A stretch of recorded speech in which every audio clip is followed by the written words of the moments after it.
আপনি কি এটা ভাবছেন যে আমি অনেক কষ্ট করেছি, আমার সন্তানকে আমি কষ্ট করতে দেবো না, আমার সন্তান বসে বসে সুখ ভোগ করবে, এটা ভাবছেন? তাহলে বলছি শুনুন, আপনি ভুল করছেন ভাই। আপনি এই জায়গায় পৌঁছেছেন, আজ আপনি সফল ব্যক্তি হয়েছেন, এর পেছনের ইতিহাসটা একটু ভাবুন। আপনি কত কষ্ট করেছেন, কঠিন পরিশ্রম করেছেন, তাই আপনি আজ সফল হতে পেরেছেন। আপনার সন্তানকেও কঠিন পরিশ্রম করতে শেখান, শুধু বসে বসে পেয়ে যাওয়া নয় ভাই। রূপ, যৌবন, অর্থ এগুলো না ক্ষণস্থায়ী ভাই।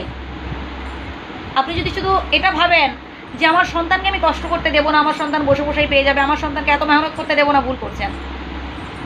সন্তানকে সুশিক্ষা দিতে হবে ভাই। শুধুমাত্র ভালো রেজাল্ট করা, শুধুমাত্র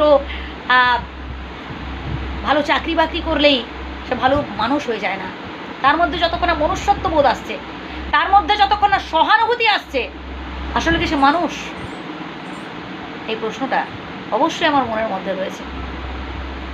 তাই আমাদের প্রত্যেকের উচিত, প্রত্যেক বাবা মায়ের উচিত যে সন্তান যাতে মানুষের মতো মানুষ হয়ে উঠতে পারে, এই চেষ্টা করা, যাতে পরবর্তীকালে এমন কোনো কাজ না করে আমাদের চোখের জল ফেলতে হয়, বাবা মাকে কাঁদতে হয়, এমন কোনো কাজ যাতে করে সন্তান সন্ততি না করে, এই বিষয়ে অবশ্যই সচেতন থাকা উচিত। অবশ্যই শৈশব অবস্থা থেকে তাকে কোন কাজটা করা উচিত আর কোন কাজটা করা উচিত নয়, এই শিক্ষাগুলো দেওয়া উচিত। গুরুজনদের শ্রদ্ধা করা, এমন কোনো কাজ করা উচিত নয়, এমন কোনো কথা বলা উচিত নয় যাতে লোকে হার্ট হয়, যাতে লোকের কষ্ট হয়। হয়তো কোনো একটা জিনিস দিলাম আমার সন্তানকে স্কুলে খাওয়ার জন্য, এমনটা বলা উচিত নয় যে বাবা তুই একাই খাবি, কারোর সাথে ভাগ করে খাবি না, এমনটা বলা উচিত নয়। সবার সাথে মিলেমিশে থাকতে হবে, অ্যাডজাস্ট করতে হবে। যে যত বেশি অ্যাডজাস্ট করতে পারবেন তত বেশি সুখী হতে পারবেন। কি ভুল বলছি কিছু? যদি ভুল বলে থেকে ক্ষমা করবেন, কিন্তু কমেন্ট করে জানাবেন যে কথাগুলো বলছেন একদম বাস্তব কথা বলছি।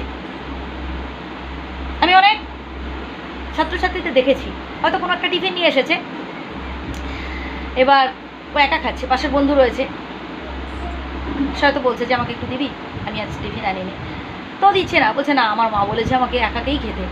বাস্তব ভাই এগুলো, আমি তো স্কুলে পড়াই, এগুলো বাস্তব, একদম দু কানে শোনা, দুটো চোখে দেখা। তো আমি তখন সেখানে বোঝাই আর কি যে না বাবা তুমি এরকম করো না, তোমার বন্ধু টিফিন আনেনি, তুমি তার সাথে ভাগাভাগি করে খাও। তাকে বোঝানোর পর সে ঠিক করছে। তো দেখুন, একটা সন্তান না বেশিরভাগ সময়টা থাকে পরিবারে, তাই পারিবারিক শিক্ষা না ভীষণ প্রয়োজন ভাই।